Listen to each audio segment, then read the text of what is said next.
My plain lands, the air a warm embrace, a place so new yet so known, through the words of my ancestors, El Salvador calls me home.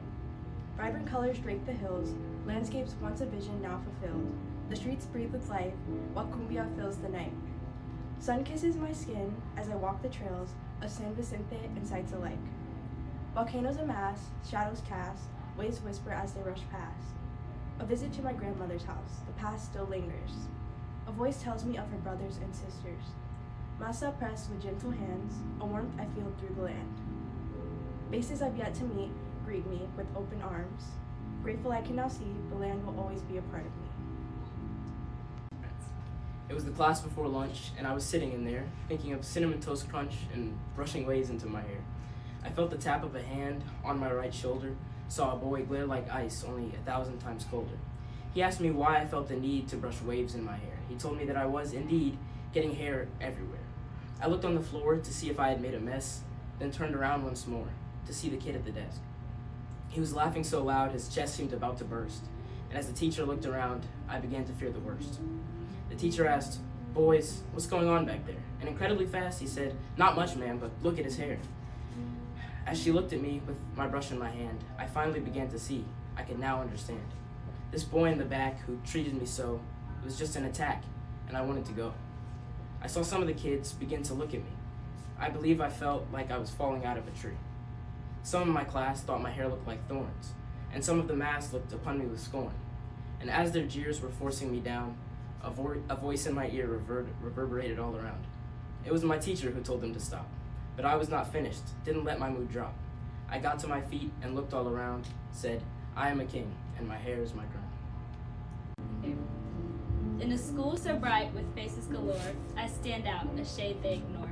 Different from the rest, it's clear to see, I hold my own, strong and free. Brown like the mountains, standing tall, like the stories passed down, never to fall. Rich with stories, full of grace, a light that time cannot erase. It does not crack, it does not fade, it glows in sun and light and shade. More than a shade, you see, this brown is strength, this brown is me. Wishing well. My skin is like a wishing well, magical, glistening in the sun, youthful and elegant, a lovely shade of brown. My skin is so reflective of the world around. They wish to have it in a multitude of degrees. They wish to have it and yet say it looks ugly on me. My skin is like a wishing well. You want it to a degree, but don't want the consequences that come with being me. To face the injustice of everyday life and live up to standards that would not apply had my skin been light. My skin is like a wishing well, with cracks and flaws and all, but like a wishing well, it attracts all. To be me. To be me is to love. To be me is to think. To be me is to be free of the weights that try to make me sink. To be me is to be proud. To be me is to be black. To be me is to be loud against any suppressor that attacks. Hair free to go any way, lips filled with gloss and stains. Skin that glows in the sun, music that fills my heart. To be me is to love. If my skin makes me different, I will gladly stand apart. They say, "You're so smart for a black girl," a saying I've truly come to despise, as if my complex mind isn't valid and I'm simply DEI in disguise. Am I just a spark in the darkness, a rare gem they didn't expect, or am I the product of brilliance, born of ancestors they neglect? I'm not a star that's out of place, not the exception to their rule.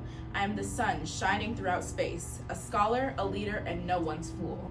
So let them wrestle with their bias, their small lens can't hold all of me.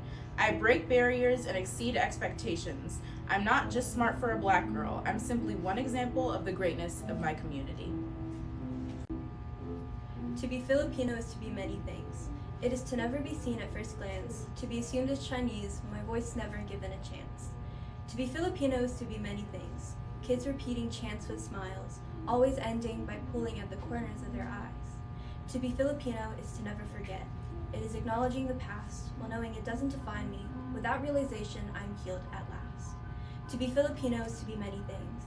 It is to appreciate my culture and thrive. It is the bond shared by friends and family. To be Filipino is to be alive. At 9, I moved from a 90% POC school to 71. With the shift in colors, a change begun. 19% may seem quite slight, but it felt huge, day and night. 2 or 3 white kids I'd seen had all touched my hair, each without permission, it seemed. A fluffy cloud was the first to say, on my way to the bathroom that fateful day. Middle school was even more strange, where I felt like a minority out of range. One black teacher in all my years, another came, then he left, leaving only fears. Microaggressions, ignorance too. Monica said slow, like it was new.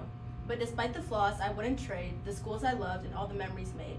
Yet sometimes I wonder, just a bit, what could have been if I stayed where I first fit. I am the echo of 2 distant shores, a melody woven from different chords. Black as the soil, rich and deep, Filipina as the waves where secrets sleep. They ask, what are you? A question I bear, a puzzle to some, but to me a prayer. I am the rhythm of a drum and a kulintang's chime, the resilience of roots and the strength of bamboo in time. In my veins, 2 rivers run, both of struggle, both of the sun. I carry the weight, the joy, and the pain of history's vast, like a dual refrain.